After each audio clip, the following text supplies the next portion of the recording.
మీ వ్యాపార ప్రకటనల కోసం ఈ నంబర్ను సంప్రదించండి. Hi viewers, welcome to our channel. Shanmukh Jaswanth కేసులో మరికొన్ని ఇంట్రెస్టింగ్ విషయాలు బయటపడ్డాయి. సో షణ్ముఖ్ గారిని అరెస్ట్ చేసే ఆ టైంలో ఒక చిన్న వీడియో క్లిప్ ఒకటి బయటకు వచ్చింది. దాంట్లో ఏముందంటే నేను చాలా డిప్రెషన్తో ఫీల్ అవుతున్నాను, నేను సూసైడ్ చేసుకోవాలనుకున్నాను అన్న విధంగా షణ్ముఖ్ మాట్లాడడం చూస్తున్నాం. నిజంగా అంత డిప్రెషన్కి లోన్ అయ్యాడా, అందుకే డ్రగ్స్ తీసుకుంటున్నాడా అన్న విధంగా అయితే మాట్లాడుకుంటున్నారు. సో ఈ అంశం మీద డిస్కస్ చేయడానికి ప్రజెంట్ మనతో పాటు సీనియర్ జర్నలిస్ట్ జయదేవ్ అన్నారు, వారితో డిస్కస్ చేద్దాం. సార్ నమస్కారం. సార్ నమస్తే సార్. ఆ వీడియో క్లిప్ వైరల్ అవ్వడం చూస్తున్నాం సార్. అందులో నేను చాలా డిప్రెషన్తో ఫీల్ ఉన్నాను, అందుకే సూసైడ్ చేసుకోవాలనుకున్నాను, దానికోసమే డ్రగ్స్ తీసుకున్నాను మాట్లాడుతున్నారు సార్. మరి ఏం చెప్తారు దీని గురించి మీరు? దొరికాక ఇలా చెప్పారేమో అని అనుకుంటున్నాను. అంటే వాస్తవానికి ఆయన బ్యాడ్ టైం అని అనుకోవాలి. వాళ్ళ అన్నయ్య గారిని అరెస్ట్ చేయడానికి వెళ్తే ఈయన దొరికారంట కదా. అది కూడా ఎలా అంటే ఊరికే వెళ్ళరు కదా అన్నయ్య గారిని అరెస్ట్ చేయడానికి. జనరల్గా బాబు మీరు ఆయన పేరు సంపత్ ఏదో సంపత్ మీరు ఎక్కడున్నారు, మీ మీద ఒక అప్లికేషన్ వచ్చింది, ఒక అమ్మాయి మీ మీద కంప్లైంట్ చేస్తుంది, ఒకసారి వచ్చి స్టేషన్కి వచ్చి వెళ్ళండి అని చెప్తారు. వెళ్తే అయిపోయేది కదా, ఎందుకు వెళ్ళలేదు? ఇప్పుడు ఆయన ఇంకో స్టోరీ చెప్తారా దొరికితే? అదే చెప్తున్నాను కదా. పోనీ అయ్యింది. ఆయన విషయం ఏంటంటే కలిసి తిరిగారంట, చేసుకుంటా అన్నారు, చేయలేదు. బట్ ఈయనకి ఆల్రెడీ పెళ్ళి అయిందో, పెళ్ళి కుదిరిందో సంథింగ్. అది కూడా కొంతమంది పెళ్ళి అయింది అందుకే ఏమి చేసుకోవట్లేదు అంటున్నారు, కొంతమంది పెళ్లి కుదిరింది చేసుకోండి అంటున్నారు. ఏది వాస్తవం క్లారిటీ లేదు. చెప్తే పోలీసులు చెప్పాలి. సో ఆయనకి పిలిచినా రాలేదు కాబట్టి ధిక్కార స్వరంతో ఉన్నాడు కాబట్టి మేబీ ఈ పోలీసులు ఇంటికి వెళ్ళారు. ఇంటికి వెళ్తే ఎలా ఉంది పరిస్థితి? ఈయన తూగుతూ ఉన్నాడో సంథింగ్ జరుగుతుంది. అరే ఈయనకి ఏదో ఇట్లా తేడాగా ఉందని చెప్పి మొత్తం సోదాలు చేశారు. చేస్తే దొరికింది అట. ఇది కూడా నేను అదే చెప్తున్నాను, అట అని అయ్యింది. లోపల ఉన్నారని అంటే ఓకే సరే. ఈరోజు పొద్దున్న నిన్న ఈవినింగ్కో రిపోర్ట్స్ కూడా వచ్చాయి, నిజ నిర్ధారణ పరీక్షలు. ఆయన డ్రగ్స్ సేవించినట్టుగానే ఉంది కదా. సో అట్లా వచ్చినప్పుడు ఏం చేసింది, రెడ్ హ్యాండ్కి దొరికినప్పుడు ఎవరో ఒక మహిళ వీడియో తీయబోతుంటే అప్పుడు ఇట్లా మార్చారు. ఓకే కదా, ఇట్లా మార్చారో నిజంగా డిప్రెషన్ ఉన్నాడో తెలియదు. మేబీ బాధను తట్టుకోవడే ఉండడం కోసం డ్రగ్స్ తీసుకున్నారా ఏంటి? అసలు ఆ ఛానల్లోకి ఎందుకు వెళ్తారు అంటున్నాను నేను. ఎన్నో ఇప్పుడు నలుగురికి చెప్పే స్టేజ్లో ఉన్నాడు కదా ఆయన. ఆయన వీడియోస్తో ఎంతోమంది మోటివేట్ అయి ఉంటారు కదా. ఆయన షార్ట్ ఫిల్మ్స్తో ఎంతోమందికి ఇన్స్పిరేషన్గా ఉండుంటాడు కదా. ఎన్నో చూసుంటారు కదా. ఇట్లా చిన్న చిన్న వాటికి లొంగిపోతే ఎట్లా? కష్టం. నేను జనరల్గా ఎలా ఉంటుందంటే ఎవరి కష్టం వాళ్ళకి ఇబ్బంది కలిగిస్తుంది. మనం ఆ ప్లేస్లో ఉంటే మనకు అర్థమవుతుంది, అది ఒప్పుకుంటాను. కానీ కుటుంబం ఇవన్నీ ఒకసారి గుర్తెచ్చుకొని కంట్రోల్ చేసుకొని ఉండడం కరెక్ట్. బట్ అది అంతమంది చెప్తుంటారు, ఎవరి లైఫ్ ఎలా ఉంటుందో చెప్పలేం. ఎందుకంటే గతంలో కూడా ఇలాగే సూసైడ్ అటెంప్ట్ అంటే ఆ టాపిక్ వచ్చి చెప్తున్నాను. ఉదయకరణ గారు ఎందుకు అలా చేసుకున్నారని చెప్పి రంగనాథ్ గారు మాట్లాడారు. కానీ అదే రంగనాథ్ గారు సూసైడ్ చేసుకున్నారు. మీకు తెలుసా స్టోరీ? ఉదయకరణ గారు సూసైడ్ చేసుకుంటే ఆయన రంగనాథ్ గారు ఒక ఛానల్కి ఇచ్చిన ఇంటర్వ్యూలో, అరే ఉదయకరణ మంచి కుర్రాడబ్బా, ఎందుకు బోల్డ్ ఎందుకు అలాగా, చాలా లైఫ్ ఉంది, సూసైడ్ చేసుకున్నాడు, ఇదే జీవితమా? కాదు కదా అనుకొని అంటే మరి ధైర్యంగా ఉండాల్సిందని చెప్పి నేనుంటే నేను అలా చేసుకుని ఇచ్చేవాడిని కాదని ఈయన స్టేట్మెంట్ ఇచ్చారు. బట్ ఈయన సూసైడ్ చేసుకుని చనిపోయాడు రంగనాథ్ గారు. అప్పట్లో చాలా వైరల్ అయింది. అంటే ఎవరు మైండ్ సెట్, ఎవరి పరిస్థితి ఇలా మారితే చెప్పలేం. ఇప్పుడు నువ్వే కావాలి సినిమాకి ఇద్దరు హీరోలు వచ్చారు, తరుణ్ ఒకరు, సాయి కిరణ్ ఒకరు. తరుణ్ ఇప్పుడు సినిమాల్లో లేరు, ఫేడ్ అవుట్ అయిపోయారు. సాయి కిరణ్ కొన్ని సినిమాలు చేశాక ఫేడ్ అవుట్ అయ్యి సర్లే నాది అయిపోయింది అనుకోని ఊరుకోకుండా చక్కగా సీరియల్స్ చేసుకుంటున్నాడు. ఆయన డైవర్ట్ అవ్వచ్చు కదా. ఉదయకరణ అలా చేయలేదు. ఆయనకి ఏమనిపించిందో, ఆయనకి ఇంకే సమస్యలు ఉన్నాయో, అరే ఒక్కసారి ఎంత ఇమేజ్ ఉంది, ఒక్కసారి నన్ను ఎవరు పట్టించుకోవటం ఫీల్ అయ్యాడో ఏంటో చెప్పలేం. సో ఏదైనా కానీ కొద్దిగా అలాంటప్పుడు రిహాబిలేషన్ సెంటర్కి వెళ్ళడమో, లేదంటే ఒక ఆధ్యాత్మిక గుడికి వెళ్ళడమో, లేదంటే హిమాలయాలకు కొంతమంది సన్యాసి దగ్గరికి వెళ్తారు, వాళ్ళ దగ్గరికి వెళ్ళి ఒక ప్రేయర్ చేయడము మౌంట్ చేసుకోవాలి. ఓకే. అట్లా నేను ఏడుకు కూడా ఏడ్చేశాడు. చూసారా మీరు వీడియో? అమ్మాయిని తీయొద్దని చెప్తున్నా సూసైడ్ చేసుకోవాలన్నట్టుగా ఏడ్చుకుంటున్నాడు. అవును. అది అంతా కలిసి వీళ్ళన్నీ చేసిన వాళ్ళు వచ్చింది ప్రాబ్లం. ఈయన ఒక చేసేది ఎందుకు కాముగా వెళ్ళిపోతే అయ్యేదిగా. అలాని షణ్ముఖ జస్వంత్ మీద కూడా గతంలో చాలా ఎలిగేషన్స్ ఉన్నాయి కదా. ఇప్పుడు అమ్మాయిల పేర్లు అనవసరం, కానీ 2-3 అమ్మాయిలతో ఎఫ్ఐఆర్లు ఉన్నాయని సోషల్ మీడియా కూడా వైరల్ వచ్చాయి.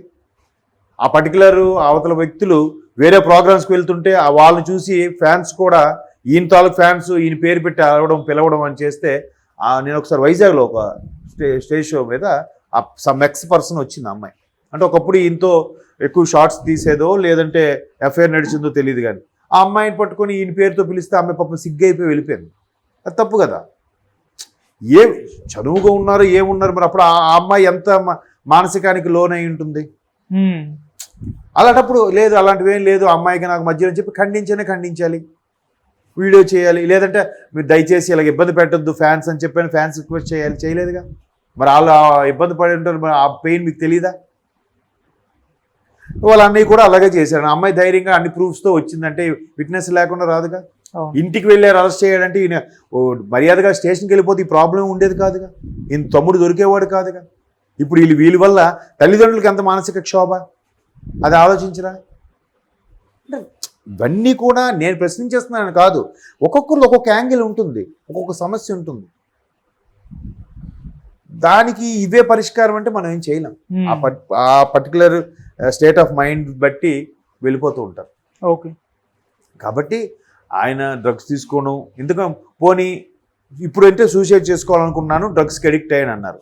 సరిగ్గా ఒక 1.5 year బ్యాక్ 2 years బ్యాక్ కూడా ఇలాగే ర్యాష్ డ్రైవింగ్ అనేది చూసి అబ్జర్వ్ చేసి పట్టుకుంటే డ్రంక్ అండ్ డ్రైవ్లో దొరికారు కదా. మరి అప్పుడు కూడా ఇదే స్టేట్మెంట్ ఇచ్చారు ఆయన. అప్పుడు కూడా ఇట్లా డ్రైవ్ చేయడానికి కారణం ఇందులో ఏదో ఇన్వాల్వ్ అయ్యి ఉన్నట్టు కూడా పోలీసులు చెప్పారు, కానీ బయటికి ఎక్కడికి పొక్కలేదు. మరి అప్పుడు దాన్ని ఏమంటారు? దొరికితే ఎట్లా గేర్ మార్చారు అనుకోవాలా, లేదా నిజంగా సమస్య ఉంది అనుకోవాలా? వాళ్ళ వెర్షన్ ఏంటి మనకు తెలియదు. కాబట్టి అంటే యంగ్ జనరేషన్ ఇప్పుడు అప్కమింగ్ వచ్చే వాళ్ళందరూ కూడా, పైగా ఆయన బిగ్ బాస్ 5 or 6 రన్నర్ కూడా. అంటే ఏంటి, మంచి మెంటాలిటీ అనే కదా. రన్నర్ వరకు వెళ్ళాడంటే అంతమంది 20 మంది సభ్యుల నుంచి మెల్లగా ఒక్కొక్కరితో అందరితో డీవియేట్ అవ్వకుండా ఒక మంచి బిహేవియర్ ఉన్నోడు కదా ఆ ప్లేస్కి వెళ్తాడు. వెళ్ళాడంటే మంచి బిహేవియరే కదా. మంచి బిహేవియర్ ఇలా ఎందుకు, ఇంకా బోల్డ్ లైఫ్ ఉంది ఆయన. ఇంకా బుల్లి తెర నుంచి పెద్ద తెరలోకే రాలేదు నాకు తెలిసి. బిగ్ స్క్రీన్కి వచ్చిన తర్వాత నేము ఫేము డబ్బు అన్నీ వచ్చిన తర్వాత అప్పుడు ఇలా పక్కదో పట్టారని అర్థం ఉంది. ఇంకా స్టార్టింగ్ కదా, బోల్డ్ కెరీర్ ఉంది. ఆయన చాలా షార్ట్స్ కూడా చూశాను యూట్యూబ్లో కూడా. ఆయన డ్యాన్స్ బాగా చేస్తాడు, మంచి పెర్ఫార్మెన్స్ చేస్తాడు, యాక్టింగ్ బాగుంటుంది. అలాంటప్పుడు జాగ్రత్తగా కాపాడుకోవాలి. ఇదే చాలా రాంగ్ స్టెప్ వేస్తూ ఉంటారు. అందుకే చాలామంది ఇదే టాపిక్ వచ్చింది కాబట్టి చెప్తున్నా, ఇండస్ట్రీలో కూడా కాస్టింగ్ రోజు బాగా ఉంది, ఇండస్ట్రీ పర్టికులర్గా సినిమా ఇండస్ట్రీలో ఎక్కువ అంటారు. కాదు, ప్రతి ఇండస్ట్రీలోనూ ఉంది. సినిమా వాళ్ళు సెలబ్రిటీస్ కాబట్టి కొద్దిగా బోతత్తులను పెట్టి చూస్తారు. అదే కాస్టింగ్ రోజుకి లొంగని వాళ్ళు 2-3 సినిమాలు చేశారు, లేకపోతే సైడ్ అయిపోతారు. కాస్టింగ్ రోజుకి లొంగిపోయి కూడా ఫేడ్ అవుట్ అయిపోయిన వాళ్ళు ఉన్నారు. లేదు, జాగ్రత్తగా మేనేజ్ చేసుకుని కెరీర్ స్టార్టింగ్లో ఒక నేమ్ వచ్చాక ఇంకా అలాంటి తప్పుడు పనులు చేయకుండా పద్ధతిగా ఉండేవాళ్ళు పర్ఫెక్ట్గా కూడా ఉన్న వాళ్ళు కూడా ఉన్నారు. అలాగని తప్పుడు పని కాదు, అవకాశం తప్పదు అక్కడ. ఎన్నో ప్రయత్నాలు చేశారు, రాదు, ఆఖరికి దానికి అలా చేస్తే ఓకే ఈ ఒక్కసారికి ఒప్పుకుంటే అవకాశం వస్తుంది కదా, సర్లే ఎవరికి తెలియకుండా చేద్దాం అని. అంతే మాత్రాన వాళ్ళు బ్యాడ్ క్యారెక్టర్ కాదు. మరి మగాడు నువ్వు చేసి నువ్వు నీ బ్యాడ్ క్యారెక్టర్ కాదా? కాబట్టి అలా జాగ్రత్తగా వెళ్ళి తర్వాత ఇంక దీనికి అలవాటు పడ్డాం కదా దానికే కంటిన్యూ అయితే ప్రాబ్లం. అవును, గతంలో చాలామంది సీనియర్ ఆర్టిస్టులు కూడా విలాసాలకు అలవాటు పడిపోయి, తాగుడుకు అలవాటు పడిపోయి ఆస్తులు పోగొట్టుకొని ఉన్న వాళ్ళు లేరా? దానికి బెస్ట్ ఎగ్జాంపుల్ మహానటి సావిత్రి గారు అని కూడా చెప్తారు. ఒకనొక టైంలో ఒక కమల్ హాసన్ గారు ఒక ఇంటర్వ్యూలో కూడా చెప్పారు, ఈ నేము స్ట్రాటజీ ఎన్ని రోజులు ఉంటాయో తెలియదు, నా దృష్టిలో సావిత్రి గారి కంటే నేను గొప్పవాడు కాదు అని చెప్పాడు. ఎందుకంటే ఎప్పుడు మంది మార్పులో ఆవిడ కారు వెనక మేకప్ మ్యాన్ అసిస్టెంట్, ఆవిడ ఎంత క్యారేజ్తో వచ్చేవారు, ఆవిడ అందరికీ భోజనాలు పెట్టేవారు. అటువంటి మా అమ్మని సావిత్రి అమ్మ అని అంటాడు ఆయన. అమ్మని అలా చూశాను. తర్వాత పాండీ బజార్లో ఒక సాధారణ మహిళలాగా బ్యాగ్ పట్టుకొని ఒక బస్ స్టాప్లో బస్సు కోసం వెయిట్ చేస్తున్న సావిత్రి అమ్మను కూడా చూశానని చెప్పాడు ఆయన కమల్ హాసన్ గారు. ఏంటి కారణం ఏంటంటారు? అది మన సినిమాల్లో కూడా చూపించారుగా. కొన్ని రకాల వీటికి అలవాటు అయిపోయి ఆవిడ జీవితం అలా అయిపోయింది అన్నట్టుగా. మరి అలాంటి ఎగ్జాంపుల్స్ తీస్తూ చూపిస్తున్నా కూడా ఇంకా మనం నిగ్రహం లేకపోతే ఎట్లా? సో ఇట్లాంటి వాళ్ళది అలా దొరికిపోయారు కదా అని ఏడ్చారా లేదా నిజంగా అన్నారనేది వాళ్ళకే తెలియాలి. సో ఇక్కడ నుంచైనా ఇట్లాంటి అప్కమింగ్ వాళ్ళు జాగ్రత్తగా ఉంటే మంచిది. ఒక స్టార్ ఇమేజ్ వచ్చాక అప్పుడు ఇంకా అసలు చేయకూడదు, బాధ్యత పెరుగుతుంది. ఇంకా పొరపాటున చిన్న క్లూ దొరికినా ఇష్యూ వస్తుంది. అవును. సో జాగ్రత్తగా ఉండాలి.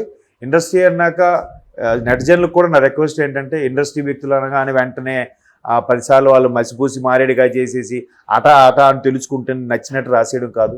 వాళ్ళకి లైఫ్లు ఉంటాయి. కొద్దిగా కొంతమంది మనోభావాలు దెబ్బతింటే వాళ్ళ పర్సన్ ఇంకేమైనా చేసుకుంటారు. దయచేసి అలాగే చేయొద్దు. వైరల్ అయ్యే వీళ్ళు కూడా కొన్ని నిజంగా తెలిస్తే కొన్ని చేయండి, తెలియకపోతే చేయొద్దని నా request. Okay sir, thank you so much sir.